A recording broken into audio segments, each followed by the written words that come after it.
When a plant has been root bound for more than 18 months, the root ball can contain less than a tablespoon of functional soil, compressed to almost nothing by roots that have been circling, stacking, and suffocating each other in the dark. That's not an exaggeration. That's what I pulled out of a pot last spring when I finally stopped being afraid. And the thing nobody tells you, the thing that changes everything once you actually see it, is that the soil isn't just depleted. It's been structurally destroyed, compacted into something closer to felt than earth. There's something happening inside your most neglected pot right now that no amount of watering will fix. We're going to get to exactly what that is. But first, you need to understand why the standard repotting advice you've been following is quietly making the problem worse before it gets better. By the end of this video, you'll know precisely what's happening to the moisture and nitrogen cycle inside a root-bound pot. And you'll be able to do the 10-minute cut that changed how 3 of my plants grew for the next full year. I took a large serrated knife to a green syngonium, a peace lily, and a Chinese money plant. Not a careful snip here and there. I cut the root ball down by 50%, clean through the bottom, without untangling a single root. And every single one of those plants came back healthier than they had been in years.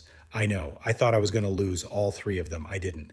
But let's start at the beginning, because the reason this works is genuinely stranger than the act itself.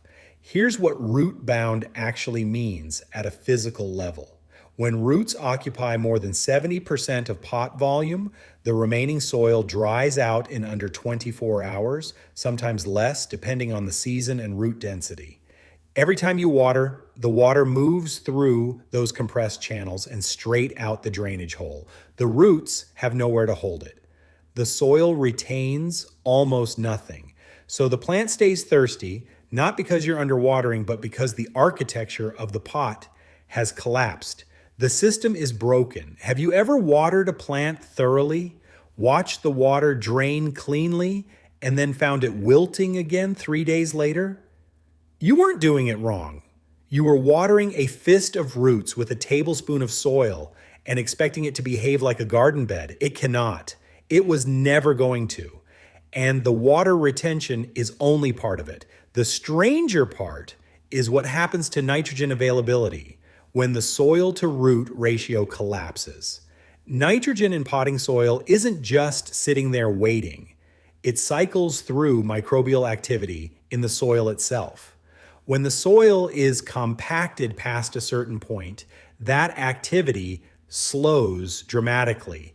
The plant starts drawing from a nitrogen pool that is no longer replenishing itself. The yellowing leaves you've been blaming on underfeeding or overwatering, that's nitrogen starvation. That's a root system that has outgrown the biology of its own pot. It's not a watering problem, it's an architecture problem. And here's the part that actually matters. Repotting into a bigger container is one solution.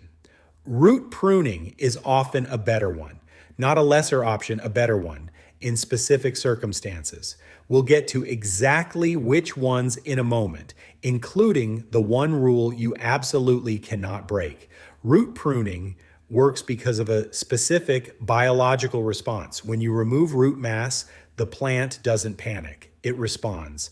The cut ends signal damage, and the plant redirects growth energy toward replacing what was lost. But here's what's counterintuitive. The replacement roots are denser, more branched, and more efficient than the old circling ones. You're not just removing dead weight, you're triggering an upgrade. Within 2 weeks, the syngonium had already started pushing new root tissue into the space I'd created by adding fresh soil to the base of the same pot. Not a bigger pot, the same one. You reset the biology without changing the container. The 50% cut is the outer limit. And there is a biological reason that threshold exists below 50%. The plant retains enough root mass to sustain itself through recovery. Above it, the draw becomes too severe. You start seeing irreversible stress rather than manageable recovery. 50% isn't a rough estimate. it's a ceiling. And one more thing before we get into the technique. If your plant grows from rhizomes, ZZ plants, cast iron plants, some ferns, the rule is different. Don't do a hard 50% cut on those. The rhizomes are storage organs, not just structure, and cutting into them causes a different kind of damage. Everything else we're talking about here applies to standard root systems. Look, here's exactly what I did, and you can do this right now. Work on a wooden surface, not stone, which dulls the blade and makes the cut messier than it needs to be. Get a large serrated knife, not a small paring knife. Something with enough length to clear the width of the root ball in one sweeping motion, because a clean cut is less traumatic than a hacking one. Take the plant out of the pot. Remove the bottom third of the root mass with long, confident strokes. One sweeping motion per cut, not sawing. Then trim the sides just enough to allow fresh soil contact all the way around when you put it back in. And that's the critical part. You're putting it back in the same pot, not upsizing. You're resetting the biology of the existing container. Add fresh soil to the base before the plant goes back in. I use 5 parts compost to 2 parts perlite. That ratio gives you water retention without waterlogging. The perlite keeps drainage fast enough that new roots aren't sitting in moisture while establishing. And the compost gives the nitrogen cycling something to work with immediately. Set the plant back at the same soil level as before. Don't bury the crown. Tap the pot gently against the surface a few times to collapse air gaps, water it in lightly, and put it somewhere bright but out of direct sun for the first week. Now, honestly, the plant is going to look worse before it looks better, wilting, some leaf drop, yellowing at the edges. This is normal and it lasts a couple of weeks. The plant is redirecting its energy completely inward toward root replacement before it resumes above ground growth. Don't overwater it during this period. Don't fertilize it. Don't move it around. Just let the biology do what it was designed to do. The side effects are temporary. What comes after them is not.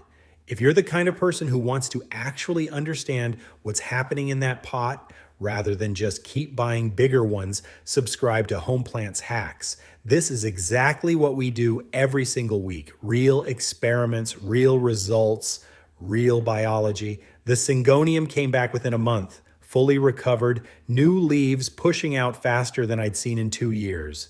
The peace lily took 6 weeks, but returned with more foliage density than before the cut, fuller, darker green, visibly more robust. And then there was the Chinese money plant. 6 months after the 50% cut, it flowered. If you know money plants, you know how rare that is. It's the plant's signal of genuine contentment, that it has enough resources and stability to do something extravagant.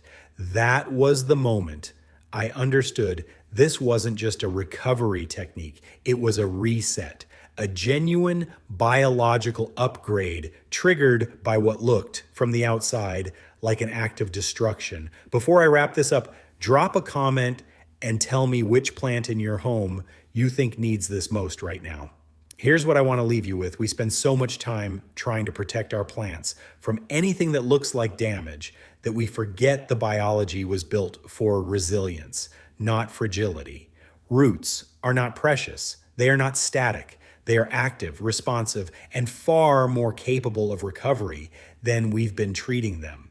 The 50% cut works not in spite of being drastic, but because of it. You are not punishing the plant. You are handing it a problem it already knows how to solve and getting out of its way while it does. That shift from protecting roots to trusting them is the thing that changes how you grow plants forever.